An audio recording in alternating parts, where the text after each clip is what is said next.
ग्राम रामपुर में रहने वाला श्याम एक साधारण किसान था। उसकी उम्र करीब 30 वर्ष की थी, लेकिन जीवन की कठिनाइयों ने उसे समय से पहले ही बूढ़ा बना दिया था। उसके पास एक छोटा सा खेत था जहां वो गेहूं और बाजरा उगाता था। उसकी पत्नी राधा घर संभालती थी और उनका एक छोटा बेटा था, नाम था गोपाल। परिवार की गुजर बसर मुश्किल से होती थी। बारिश अच्छी हो तो फसल ठीक, वरना भूखमरी के दिन। लेकिन श्याम का दिल सोने जैसा था। वो हमेशा दूसरों की मदद करता, चाहे खुद कितनी ही तंगी क्यों ना हो। एक शाम की बात है। आकाश में काले बादल घिराए थे। हवा इतनी तेज थी कि पेड़ झुक रहे थे। श्याम अपने खेत से घर लौट रहा था, तभी जोरदार बारिश शुरू हो गई। बिजली चमक रही थी और गड़गड़ाहट से धरती कांप रही थी। रास्ते में एक नाला था जो अब उफान पर था। श्याम ने देखा कि नाले के किनारे एक छोटा सा बछड़ा फंसा हुआ है। वो पानी में डूबने वाला था।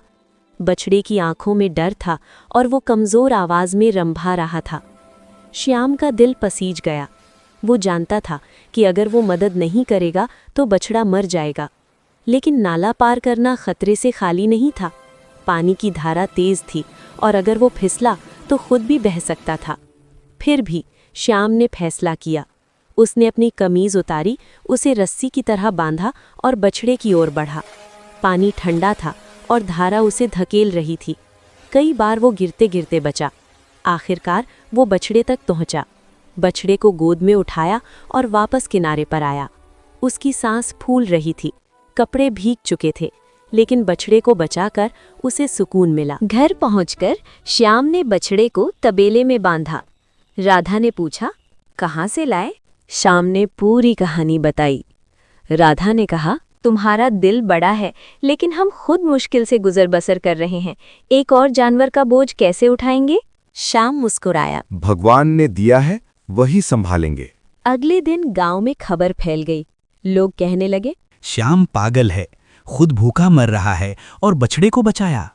लेकिन श्याम ने परवाह नहीं की।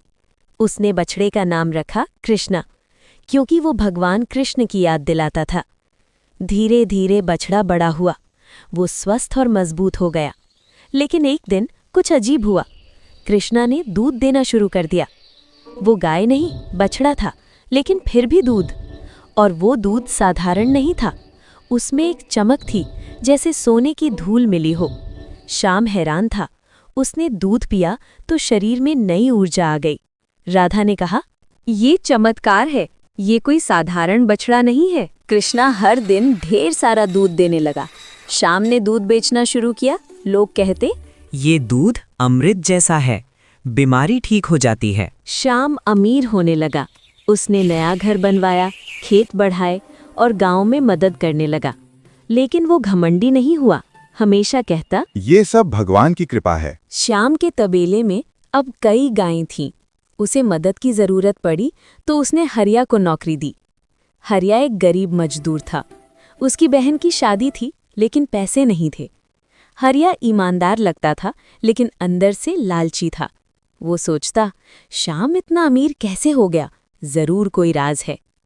एक दिन श्याम ने हरिया से कहा, हरिया, इन गायों का ध्यान रखना, खासकर कृष्णा का, वो स्पेशल है। हरिया ने देखा कि कृष्णा दूध देते समय चमकती है।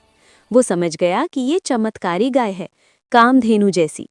हिंदू पुराणों में कामधेनु वो गाय है जो हर इच्छा पूरी करती है। हरिया की आंखों में लालच आ गया। वो सोचने लगा, अगर ये गाय मेरी हो जाए तो मैं राजा बन जाऊंगा। श्याम को कुछ शक नहीं हुआ। वो खुश था। लेकिन एक दिन गांव में तूफान आया। श्याम ने गायों को दूसरी जगह ले जाने का फैसला किया, जहां सुरक्षित तबेला था। हरिया ने मदद की, लेकिन जब वे पहुंचे तो कृष्णा गायब थी। श्याम परेशान हो गया। कहाँ गई वो? मैंने तो बांधा था। उसने हर तरफ ढूंढा, लेकिन नहीं मिली। दुकानें बंद कर दी, खाना पीना छोड़ दिया, रात भर जागता रहा। अगले दिन एक बूढ़ी अम्मा आई। उसका नाम सरस्वती था, लेकिन वो खुद को अम्मा कहलाती थी। सफेद साड़ी, चेहरे पर शांति। वो बोली, बेटा श्याम, तू इतना उदास क्यों? क्या खो गया? श्याम ने सारी कहानी बताई। अम्मा मुस्कुराई, चिंता मत कर, पशु अपने मालिक से दूर नहीं रहते, वो लौट आएगी, तेरे अच्छे कर्मों का फल है वो। शाम को थोड़ा सुकून मिला, लेकिन दिल बेचैन था। उसी रात शाम को सपना आया। कोहरे में से कृष्णा आ रही थी। उसकी गर्दन में घंटी बज रही थी, मीठी धुन। शाम ने हाथ बढ़ाया, लेकिन आंख खुल गई। वो उठा तो देखा तबेले में कृष्णा खड़ी है, जैसे कभी गई ही ना हो। शाम खुशी से चिल्लाया, राधा, गोपाल, देखो कामधेनु लौट आई। रात को एक छाया तबेले में घुसी। वो कामधेनु को चुराने आया था। गाय ने महसूस किया और जोर जोर से रंभाने लगी। शाम भागकर पहुंचा। चोर गाय को रस्सी से बांध रहा था। शाम ने पकड़ने की कोशिश की, लेकिन चोर धक्का देकर भाग गया। शाम ने कामधेनु को सुरक्षित कमरे में बंद कर दिया। अगले दिन हरिया से पूछा, कल रात तबेले से आवाज आई, तू कहाँ था? हरिया बोला, मालिक, मैं गहरी नींद में था, सुनाई नहीं दिया। श्याम समझ गया, हरिया की आंखों में झूठ था। उसने कहा, सच बताओ हरिया, तू ही चोर था ना? हरिया रो पड़ा। मालिक, माफ कर दो, मेरी बहन की शादी है, कर्ज लिया था लेकिन चुका नहीं पाया। कर्जदार धमकी दे रहे हैं, मैंने सोचा गाय चुराकर बेच दूंगा। शाम का दिल पिघल गया। उसने हरिया को पैसे दिए कर्ज चुकाने को और माफ कर दिया। लेकिन अब कभी ऐसा मत करना, ईमानदारी से कमाओ। उसी दिन अम्मा फिर आई। श्याम, ये गाय तेरे पुण्य का फल है। तूने तूफान में बछड़े को बचाया जो मेरा था। मैं वृद्ध हो गई हूँ, इसका ध्यान नहीं रख सकती, इसलिए तुझे दी। ये जादुई है, कामधेनु। कई सालों तक तेरे घर को समृद्ध रखेगी।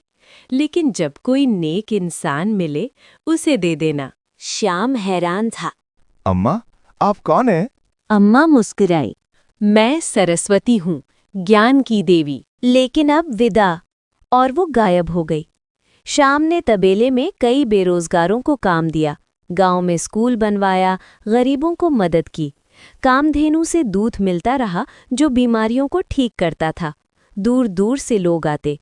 एक दिन एक राजा आया, नाम था विक्रम। वो लालची था। उसने सुना कि कामधेनु हर इच्छा पूरी करती है। वो शाम से बोला, मुझे ये गाय दो, बदले में सोना दूंगा। शाम ने मना कर दिया। ये मेरी नहीं, भगवान की है, नेक इंसान को दूंगा। राजा गुस्से में चला गया। लेकिन रात को उसके सिपाही आए गायें चुराने। कामधेनु ने चमत्कार किया।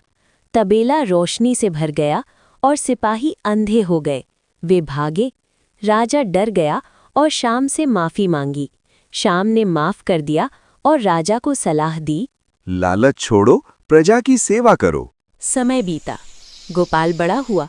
वो पिता जैसा नेक था, लेकिन गांव में सूखा पड़ा। फसलें सूख गईं, लोग भूखे मरने लगे। शाम ने कामधेनु से मदद मांगी। गाय ने दूध दिया जो अनाज में बदल गया। गांव बच गया। लेकिन एक दिन एक जादूगर आया, नाम था कालिया। वो काला जादू जानता था। उसने कामधेनु को देखा और सोचा, इसकी शक्ति मेरी हो जाए तो मैं दुनिया जीत लूंगा। कालिया ने जादू से शाम को बीमार कर दिया। शाम बिस्तर पर पड़ गया। डॉक्टर ने कहा कोई इलाज नहीं। राधा रो रही थी। गोपाल ने अम्मा को याद किया। सपने में अम्मा आई, बेटा, कामधेनु की शक्ति से बचाओ, लेकिन सावधान, कालिया आएगा। गोपाल ने तबेले की रखवाली की। रात को कालिया आया, जादू की छड़ी से गाय को सम्मोहित करने। लेकिन कामधेनु ने रोशनी फेंकी और कालिया का जादू उल्टा पड़ गया। वो खुद बीमार हो गया।